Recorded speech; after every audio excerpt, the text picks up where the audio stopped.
hemorragia digestiva alta consta de hemorragias a nivel del esófago, del estómago y también del duodeno hasta la tercera porción. A partir de la cuarta porción, el cual se conecta con el yeyuno, el íleon, el intestino grueso, recto y llano, son parte de la hemorragia intestina baja. Otra de las alteraciones a nivel del intestino es la enfermedad de Crohn. La enfermedad de Crohn es una enfermedad o una alteración inflamatoria a nivel intestinal que va a afectar a todo el tracto digestivo, frecuentemente a nivel del íleon. La colitis ulcerosa. Esta igual es una enfermedad, es una alteración, una inflamación a nivel intestinal, pero esta solo va a afectar a nivel del colon. Otra de las alteraciones es el síndrome de intestino irritable, que puede producir tanto estreñimiento como diarrea. Para el estreñimiento, generalmente los tratamientos se hacen con incremento de consumo de agua, el incremento de fibra celulósica, ejercicio físico y algunos otros tratamientos según sea necesario para el paciente. En cuanto a la diarrea, el tratamiento dietético se puede marcar como primero la hidratación del paciente, una ingesta de fibra soluble, un reposo ligero, si fuera necesario, y también complementando con el tratamiento farmacológico del médico. Otra de las alteraciones a nivel del intestino es la enfermedad diverticular. La enfermedad diverticular son la aparición de pequeños sacos o divertículos que generalmente afecta al intestino grueso, pero sobre todo a la región del sigmoides. Ahora, a nivel de la vesícula biliar, es muy importante diferenciar estos términos. La colecistitis, que es la inflamación de la vesícula biliar por X motivos. Una de ellas es por la presencia de litos. Los litos son formaciones como piedras o cálculos de principalmente colesterol y sales biliares. También la colelitiasis.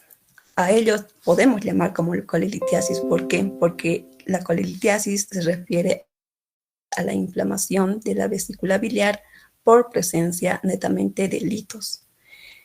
Luego puede suceder la coledocolitiasis, que es la inflamación de las vías biliares, así por ejemplo el conducto cístico, el conducto hepático, el conducto biliar común y hasta el conducto pancreático, por donde se obstruyen los litos.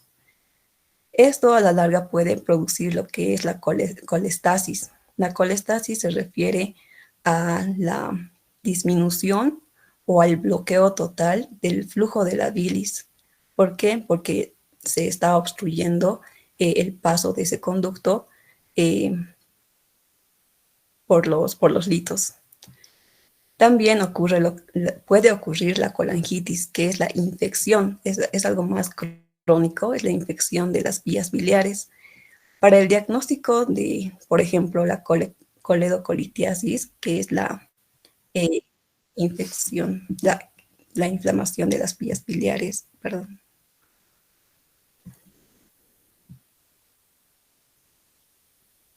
Ya, de nuevo.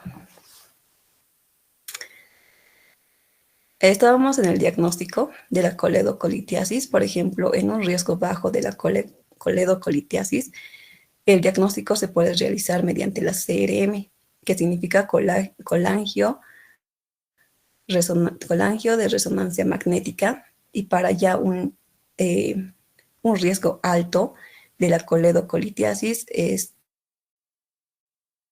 importante realizar el diagnóstico mediante la CEPRE, que significa colangio pancreato. Estas dos son como procedimientos que permiten evaluar las vías biliares. Ahora, a nivel del hígado, tenemos alteraciones hepáticas celulares. Para saber la funcionalidad del hígado, sobre todo, vamos a recurrir a datos de laboratorio. Por ejemplo, las enzimas TGO, TGP y la fosfatasa alcalina, pero también a nivel de la química sanguínea debemos ver lo que son los valores incrementados de bilirrubina total, el cual incluye la bilirrubina directa, la bilirrubina indirecta. Así también valoramos lo que es datos de laboratorio de la albúmina.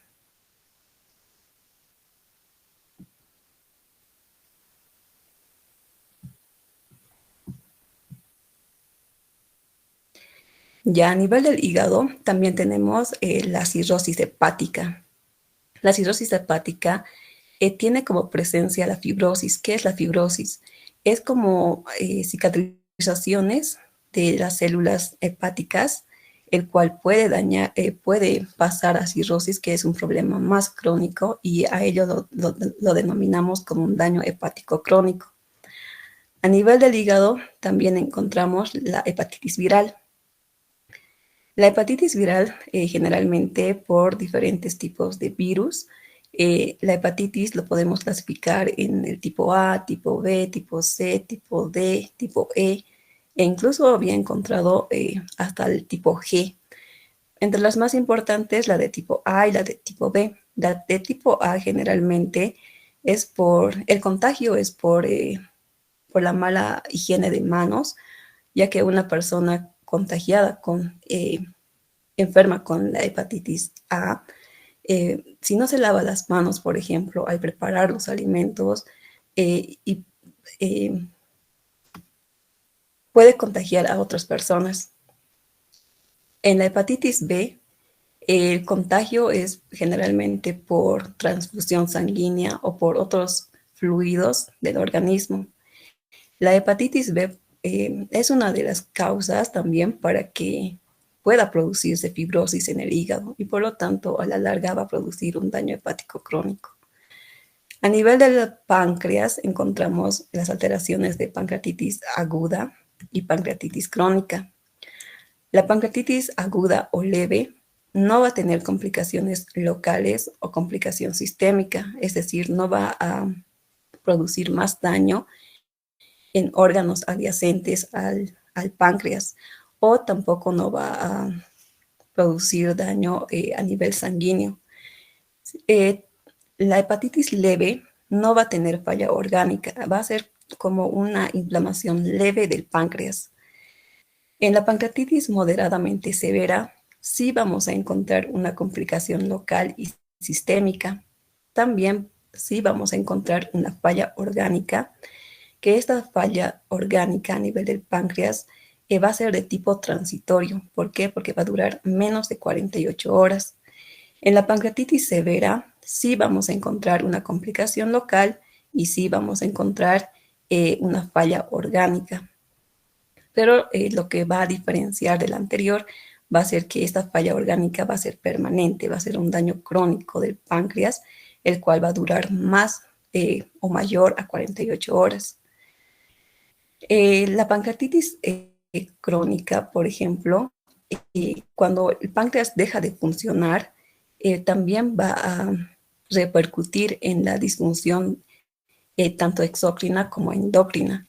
La función exócrina del páncreas, por ejemplo, se va a ver afectado, entonces va a disminuir la liberación de enzimas digestivas, tales como la tripsina, quimiotripsina, la carboxipeptidasa, la lipasa, los cuales ayudan en la digestión de los alimentos. Por otro lado, se va a ver disminuida la funcionalidad endocrina y esto va a repercutir a la disminución de la liberación eh, de la insulina y del glucagón, por ejemplo, que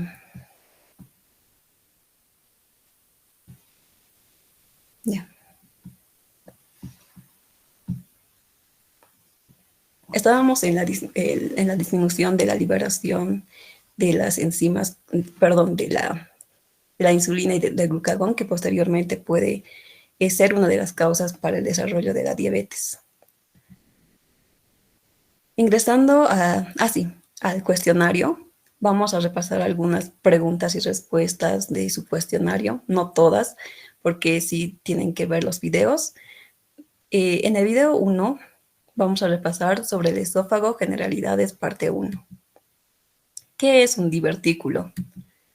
Es una evaginación de un segmento de la pared del tubo digestivo, tal como se puede observar en la imagen. Ese es un divertículo. ¿Qué es el divertículo de Zenker, o llamado también divertículo faringoesofágico?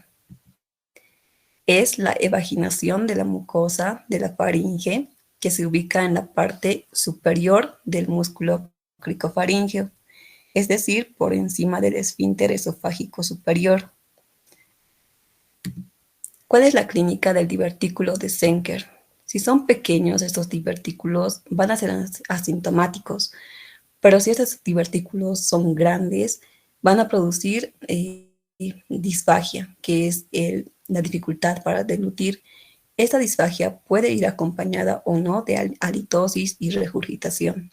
Halitosis nos referimos al mal aliento y la regurgitación es la expulsión de la comida o de los alimentos ya deglutidos. ¿Cómo se hace el diagnóstico del divertículo de Zenker? Mediante una radiografía del esófago contrastada. El video 2, esófago generalidades, parte 2. ¿Qué es disfagia? Aquí muchas veces es más fácil recordar los prefijos y los sufijos para formar conceptos. Por ejemplo, dis, que hace referencia a dificultad, y fagia a deglución. Decimos que la disfagia es la dificultad a la deglución. ¿Cómo se clasifica la disfagia? En disfagia orofaringia, en el cual hay un problema en la deglución a nivel de la orofaringe, tal como se observa en la imagen. Y la disfagia esofágica, por donde pasa el bolo alimenticio hacia el estómago, pero existe una dificultad para que pase este bolo alimenticio, por eso se denomina disfagia esofágica. ¿Cuál es la característica principal de la disfagia orofaringea? Y esto es muy importante que lo sepamos diferenciar. En la disfagia orofaringea se va a producir al iniciar la deglución. A veces hay tos. Lo más importante, disfagia orofaringea se produce al iniciar la deglución. En cuanto a la disfagia esofágica, se produce posterior a la deglución. Es la sensación de que el bolo alimenticio se detuvo en la zona retroesternal, así como estábamos comentando anteriormente. ¿Cuál es la diferencia entre disfagia esofágica motora y disfagia esofágica mecánica? La disfagia esofágica motora es generalmente a sólidos y a líquidos, mientras que la disfagia esofágica mecánica es principalmente a líquidos. La disfagia esofágica motora, por ejemplo, afecta sobre todo a la motilidad del esófago. Entonces, por eso es que va a haber una dificultad al pasar estos alimentos sólidos y líquidos, mientras que la disfagia esofágica mecánica es sobre todo como una alteración en la compresión del esófago. Entonces, es aquí que se va a producir, por ejemplo, más la dificultad al deglutir hasta los líquidos. ¿Qué es la acalasia? Es la falla o ausencia en la relajación del esfínter esofágico inferior. Así como se observa en la imagen, ¿no? Es una falla, hay un estrechamiento del esfínter esofágico inferior. Todo lo contrario de la ERGE, de la enfermedad por reflujo gastroesofágico, hay más apertura del esfínter esofágico inferior. Pero aquí en la acalasia hablamos de una ausencia de relajación del esfínter esofágico inferior. ¿Cuáles son los neurotransmisores que relajan el esfínter esofágico inferior? Tenemos dos principalmente, como el óxido nítrico y el péptido intestinal vasoactivo. Estas dos, ¿por qué? Porque se las denomina como vasodilatadoras. ¿Cuál es la clínica típica de la acalasia? Disfagia esofágica de tipo motora, regurgitación no ácida, porque si fuera ácida el contenido sería del estómago y no del esófago. y bajo peso principalmente en personas jóvenes. Entonces, clínica de la acalasia, disfagia, regurgitación no ácida a nivel del esófago y bajo peso. ¿Cuál es el tratamiento de la acalasia? Tratamiento médico farmacológico como el amlodipino. Este amlodipino es un fármaco dilatador, porque si sabemos o recordamos que la acalasia es como la ausencia de relajación, al tener el amlodipino, que es un dilatador, eh, se puede regular o controlar eso de que el esófago, el esfínter esofágico inferior tenga la apertura y el cierre normal. En la acalasia también encontramos el tratamiento endoscópico, así como se observa en la imagen, y el tratamiento quirúrgico. ¿Cuándo se presenta la estenosis péptica? Cuando hay una inflamación severa en el esfínter esofágico inferior. Estenosis, recordemos que era el estrechamiento del esófago, a nivel del esófago, generalmente en la parte distal. ¿Cuál es el antecedente principal de la estenosis péptica? El ERGE, enfermedad por reflujo gastroesofágico, donde el contenido gástrico pasa al esófago, que lo vamos a ver más adelante. Video 3, esófago, generalidades, parte 3. ¿Qué es ERGE? Es la relajación extrema del esfínter esofágico inferior que facilita el reflujo del contenido gástrico hacia el esófago, así tal cual. En lo normal, la funcionalidad normal del esfínter esofágico inferior tenemos la apertura, pero en la enfermedad por reflujo gastroesofágico, este se va a distender más de lo normal. Entonces, todo el contenido gástrico va a pasar por hacia el esófago, donde puede hasta irritar la mucosa del esófago. ¿Cuál es la clínica más frecuente de la ERGE? Pirosis, asma, ronquera, laringitis, otitis, sinusitis. Principalmente la pirosis, que es la sensación de ardor o quemazón en la parte del epigastrio o zona retroesternal. ¿Cuál es el tratamiento dietético para la enfermedad por reflujo gastroesofágico? Bajar de peso.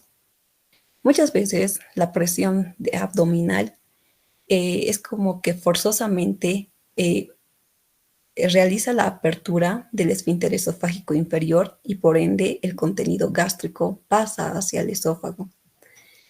Es por eso que se puede indicar a las personas normalmente que son o que tienen sobrepeso, obesidad, se les indica bajar de peso. Evitar comer 2 horas antes de acostarse. Evitar alimentos que disminuyan el tono del esfínter esofágico inferior. El consumo de alto contenido de chocolates, alimentos con altas cantidades de proteínas, mucho café, muchos fármacos beta bloqueantes, por ejemplo, como el amlodipino, como habíamos mencionado anteriormente.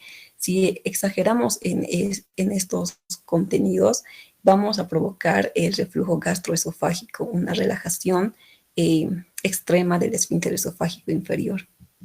¿Cuál es el tratamiento médico de elección para la enfermedad por reflujo gastroesofágico?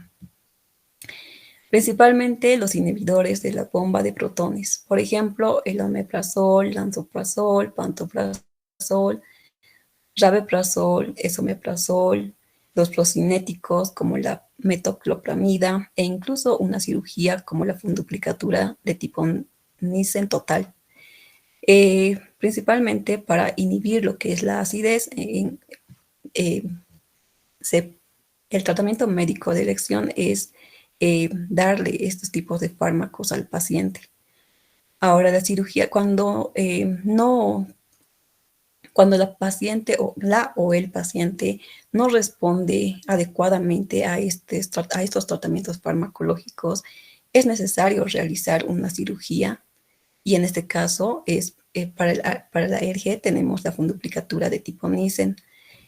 Esta cirugía es como que van a utilizar una parte del fundus gástrico en el cual se va a rodear al esófago y va a hacer que se controle la apertura del esfínter esofágico inferior. Perdón. Video 4, estómago, generalidades, parte 1. ¿Qué es úlcera péptica? Es aquella lesión que compromete la mucosa y submucosa del estómago. En cambio, si la lesión solo compromete la mucosa, se denomina erosión. Entonces,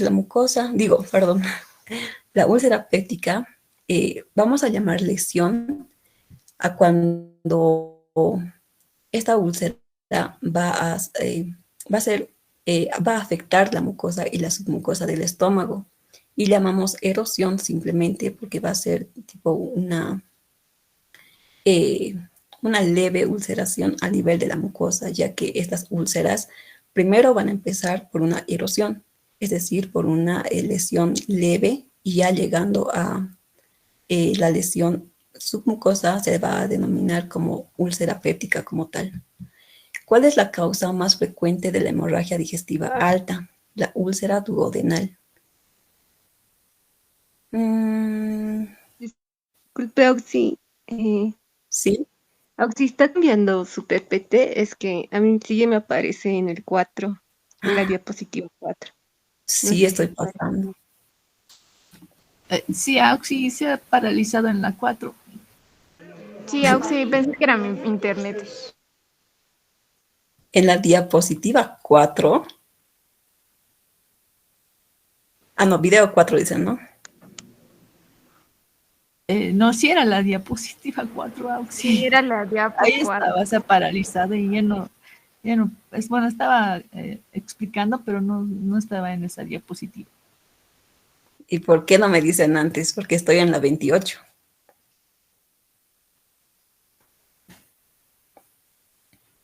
Doctora, ¿usted también tiene el mismo problema?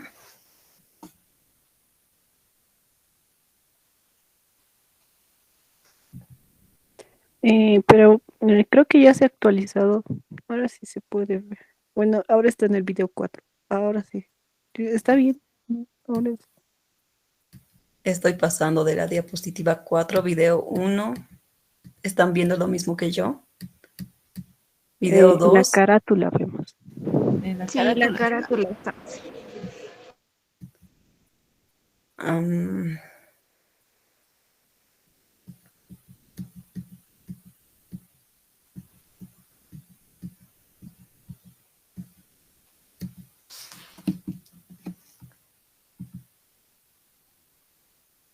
Tal vez lo puedo convertir en PDF porque estoy utilizando PowerPoint.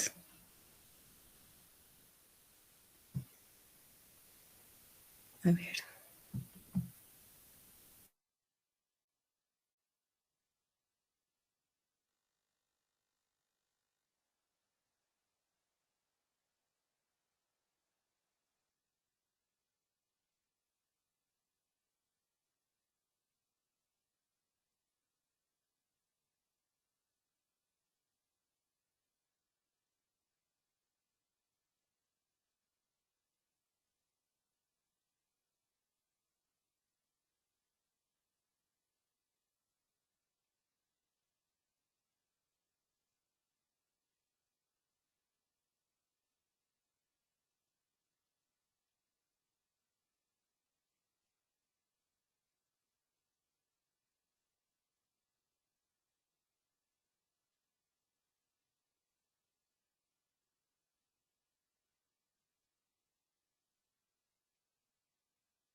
Nuevamente estoy compartiendo el documento en PDF, me dicen si lo pueden ver.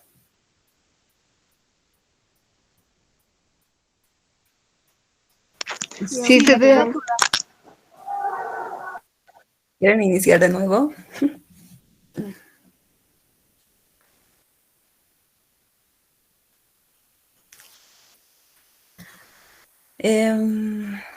Sí, podemos iniciar de nuevo ya. Ya que gastroenterología. Les decía que la gastroenterología estudia tanto las funcionalidades normales